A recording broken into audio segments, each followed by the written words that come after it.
अस्सलामु अलैकुम वरहमतुल्लाहि वबरकातुहू। मुझे रोज़ाना ये अल्फ़ाज़ हिम्मत देते थे जब मैं ग़म में होती थी। कुरान पाक की छोटू सी आयत है और इतनी खूबसूरत इसके अल्फ़ाज़ हैं। ला तहसन इन्नल्लाह माना, ग़म ना करो, अल्लाह हमारे साथ है। प्यारे दोस्तों, जब भी आप अपने आप को तन्हा महसूस करें और ग़म में पाएँ तो बेशक ये समझ लें कि अल्लाह हर वक्त हमें देखते हैं और हर वक्त हमारे साथ हैं। दुआएं मांगते थक मत जाना, कभी ये मत कहना कि हमारी तो रब सुनता ही नहीं। अरे अरे, एक वही तो है जो सुनता है। जाए नमाज पर किए गए सजदों की सरगोशियाँ सदाएं कुन बनकर अर्श से टकराती हैं। दोस्तों, अगर आप लोग गम में हैं तो ज़िंदगी में घबराया नहीं करें। गलतियाँ उसी से होती हैं जो कोशिश कर रहा होता है, लिहाजा पलट जाया करें, इस्लाह कर लिया करें, बात मान लिया करें और अपने बड़ों से अपने हक़ के लिए बातें मनवा लिया करें। दूसरों को मौका दिया करें, हिम्मत ना हारा करें। प्यारे दोस्तों, अस्तगफिरुल्लाह कसरत से इसके तस्बीह किया करें। तुम्हें दफन कर दिया जाएगा, ख्वाह तुम्हारी कितनी ही अहमियत क्यों ना हो। तुम्हें यूं भुला दिया जाएगा गोया कि तुम कभी थे ही नहीं, और फिर सिर्फ तुम्हारे अमाल तुमसे मिलने आएंगे। बस उस वक्त फिर हैरान ना होना। बेशक अल्लाह अज़्ज़ा व जल ने हमें इबादत के लिए भेजा है और हमें चाहिए कि हम 5 वक्त की नमाज़ पढ़ें। हर छोटी से छोटी, बड़ी से बड़ी चीज़ अल्लाह ताला से तहज्जुद में चंद आंसू देकर मांगी। अस्तगफिरुल्लाह कहना ना छोड़ें। जो शख्स इस्तग़फ़ार को अपनी ज़िंदगी का हिस्सा बना लेता है, फिर उसके लिए हर तंगी से निकलने का रास्ता बना देता है अल्लाह ताला, और हर गम, हर परेशानी से निजात अता फरमा देता है।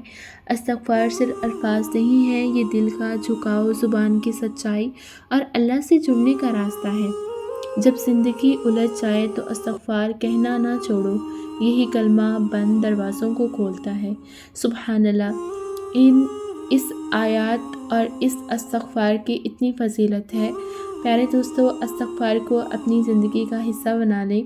नमाज के बाद बिल्कुल सच्चे दिल से इस्तग़फ़ार की तस्बीह करें और अल्लाह ताला से अपने गुनाहों की बख्शिश मांगे। बेशक अल्लाह ताला बख्शने वाले हैं, रहम करने वाले हैं, रहीम हैं। प्यारे दोस्तों, ये सारी आयत मैं ख़ुद पढ़ा करती हूँ और ये जो आयत है ये मैं तहज्जुद के बाद 313 मरतबा पढ़ती हूँ। ए परवरदिगार, तू जो कुछ भलाई मेरी तरफ उतारे, मैं इसका मोहताज हूँ। सुबहानल्लाह। आप सब लोगों को बताती चलूँ, इस मुख्तसर दुआ में अहमियत का अजीब मुज़ाहरा है। एक तरफ अल्लाह ताला के सामने मोहताज होने का ज़िक्र है, जहाँ कोई शख्स आशनाए नज़र नहीं आता, ज़िंदगी की हर ज़रूरत की एहतियाज है, और दूसरी तरफ ख़ुद से ही कोई नेमत तजवीज़ करने की बजाय मामला अल्लाह ताला पर छोड़ना है कि आप भलाई की सूरत में भी तजवीज़ करके मुझ पर ऊपर से नाजिल फरमा देंगे। तो समझो कि उसी की एहतियाज ज़ाहिर करके वही फ़कीर बनकर, ग़ुलाम बनकर और मोहताज बनकर अल्लाह से मांगा है। मैं अपनी तरफ से कोई मुतअन हाजित मांगने की हालत में नहीं हूँ। या अल्लाह, मैं फ़कीर हूँ, तू ही मुझे अता करने वाला है। प्यारे दोस्तों, वीडियो को अपनी फैमिली फ्रेंड्स में ज़रूर शेयर करिएगा। अगर आपको वीडियो अच्छी लगे तो मेरे चैनल को सब्सक्राइब करके मेरी छोटी सी फैमिली का हिस्सा ज़रूर बनिएगा। अगर मेरा कोई बहन भाई जो कि बहुत ज़्यादा परेशान है अपने मुश्किल हालात को लेकर, तो तहज्जुद के बाद इस दुआ को कसरत से इसकी तस्बीह करें। इस दुआ का रास्ता ऐसे बनेगा जिसको किसी आँख ने पहले नहीं देखा होगा। मुश्किलात ऐसे साइड पर खड़ी हो जाएंगी जैसे वो शुरू दिन से ही आपकी राह को सीधा करने के लिए ही पैदा की गई थी। इस वक्त जो आपके साथ मामलात चल रहे हैं, आपको अभी क्या पता इनकी क्या हकीकत है। प्यारे दोस्तों, जो भी अल्लाह ताला हमारे लिए करते हैं बेशक बेहतर से बेहतरीन करते हैं। अगर हम लोग अपने मुताबिक ज़िंदगी लिख भी दें तो वो भी हमारे लिए ठीक नहीं, क्योंकि जो अल्लाह ताला हमारे लिए करती हैं बेशक बेहतर से बेहतरीन करते हैं। अगर कोई हमारे मुश्किल वक्त में جو لوگ ہماری ہنسی چھین کر دوسروں کے ساتھ کہے لگا رہے ہوتے ہیں، ان کے دلوں پر بوجھ نہیں ہوتا، ان کو اللہ کا ڈر نہیں ہوتا کہ ان کی وجہ سے کوئی مسکرانا بھول گیا۔ لوگ کیسے ایک انسان کی ہنسی چھین کر دوسروں کے ساتھ جڑ جاتے ہیں جیسے پیچھے کوئی تھا ہی نہیں۔ تہجد کے لیے اٹھنا مشکل ہو تو وضو کر کے سوئیں، اذکار اور سورۃ ملک اور سورۃ سجدہ کی تلاوت کریں، پھر اپنے دل میں بیدار ہونے کا صاف ارادہ رکھیں اور دیکھیں کہ اللہ آپ کو پورے دن کے لیے معجزانہ طور پر توانائی دیتا ہے۔ پیارے دوستو، رات کو سونے سے پہلے آپ سب لوگوں کو چاہیے کہ آپ سورۃ سجدہ، سورۃ ملک اور اذکار کی تلاوت کر کے، اپنے اللہ کو یاد کر کے اور تمام لوگوں کو معاف کر کے جنہوں نے آپ کے دل دکھائے ہیں، یا آپ نے اگر کسی انسان کا دل دکھایا ہے تو ان کو معاف کر کے سوئیں۔ اللہ خوش ہوتے ہیں۔ اللہ ہر اس آنسو سے واقف ہے جس کو آپ نے مسکراتے ہوئے پلکوں کے پیچھے چھپا لیا تھا۔ وہ ہر اس دعا سے واقف ہے جس کے لیے ہاتھ اٹھاتے ہوئے آپ کا دل تکلیف سے پھٹ رہا ہے۔ اللہ آپ کے ہر درد، ہر دعا سے واقف ہے۔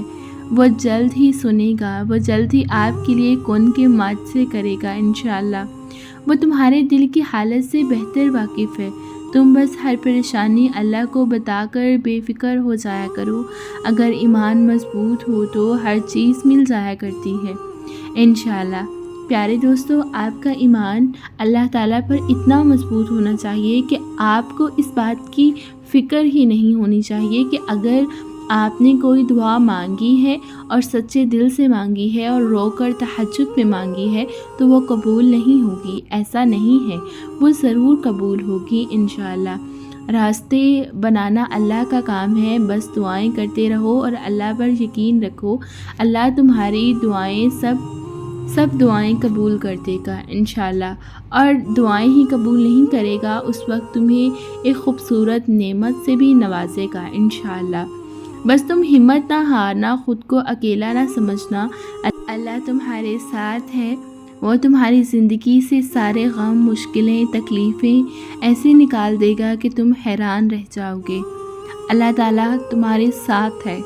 ہمت نہ ہارنا، تہجد پڑھتے رہنا، اللہ سے مانگتے رہنا اور اس وقت کا انتظار کرنا جب اللہ تمہاری دعاؤں کو قبول کرے گا۔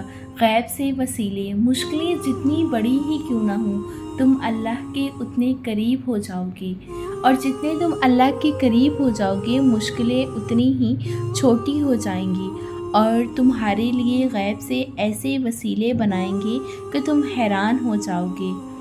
آخری الفاظ، انسان نے کہا میں تھک چکا ہوں، جواب آیا۔ یہ بڑی خوبصورت سی آیت ہے اور بالکل چھوٹی سی ہے۔ خدا کی رحمت سے کبھی بھی نا امید نہ ہونا۔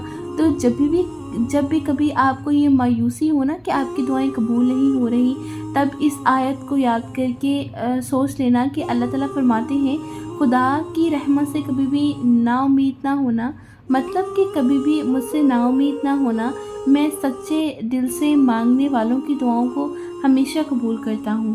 پیارے دوستوں، ملوں گی اس طرح کی ایک اور نئی ویڈیو کے ساتھ، تب تک دیجیے مجھے اجازت۔ ٹیک کیئر، اللہ حافظ۔